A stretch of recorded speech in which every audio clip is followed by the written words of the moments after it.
everyone, this is Alex the Blue Man, and welcome to my final 2019 edition movie review. For this time, I'm going to be taking a look at Pokemon Detective Pikachu. So I wasn't that much of a big Pokemon fan, but I used to watch the show when I was little. I mainly remember three parts of it, which are the original, Diamond and Pearl, and Diamond and Pearl Battle Dimension. Mainly because of the theme songs by themselves. But I will say my two favorite Pokemons are Charizard and Lucario. Those are really cool Pokemons, in my opinion at least. Back to the movie itself. This is technically another video game movie because there's already a Pokemon spin-off game that branded of the same name.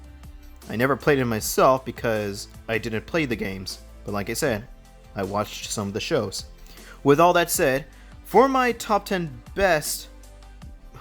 favorite movies of 2019, will I choose this one among them, or will this mystery end in a dumpster fire? Let's figure it out.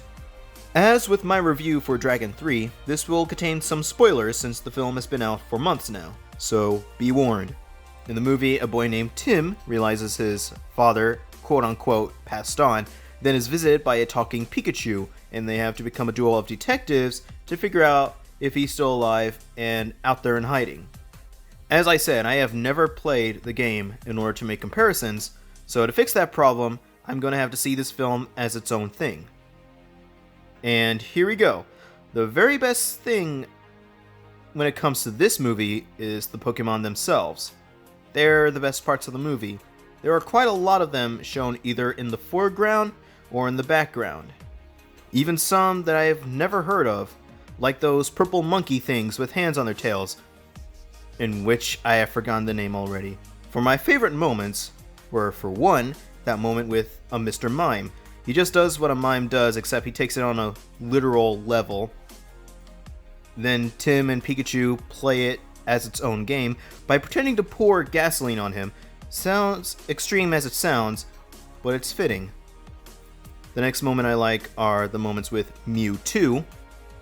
It was like, what's this guy's intention type scenarios, and then later he's basically a healer who's being experimented on by scientists and other corrupt people.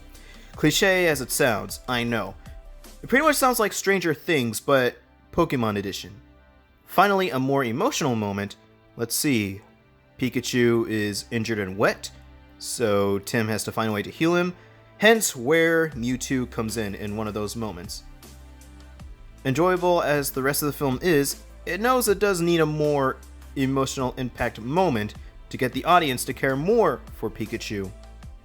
For the negatives, there are a couple, though they sound major, which are the human characters and the storylines, because both of them look and sound cliche, but they didn't stop me from enjoying the experience.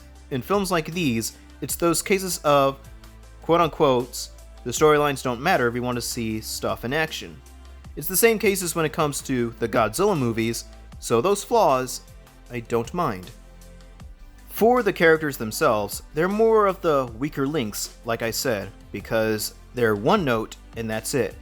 There's Tim, the reluctant main character, who's forced himself to solve the Scooby-Doo mystery with Pikachu, Mr. Yoshida, who is the police lieutenant, Lucy, the reporter who tries to look serious, Tim's father, who is mysterious but prominent to the story, who is hardly ever shown.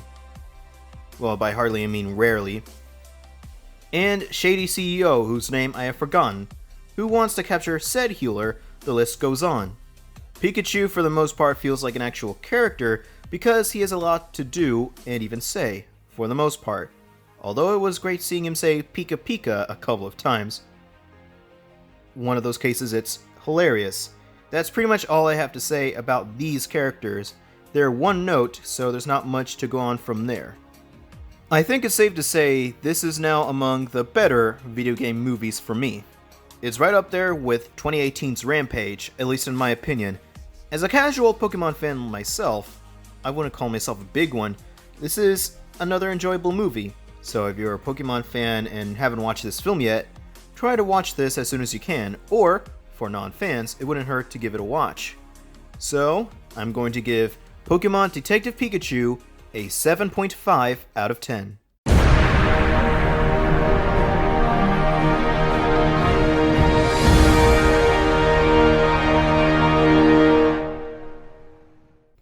Finally! With the 2019 reviews come and done, it is time for me to do two things. My 2 top 10 videos, and the Kingdom Hearts 3 Remind DLC, which I have pre-ordered. I'll have to wait until tomorrow for the DLC itself to be up and ready to go. I promised myself to be more consistent now than I was last year, and that is my intention for 2020. So thank you, ladies and gentlemen, for watching.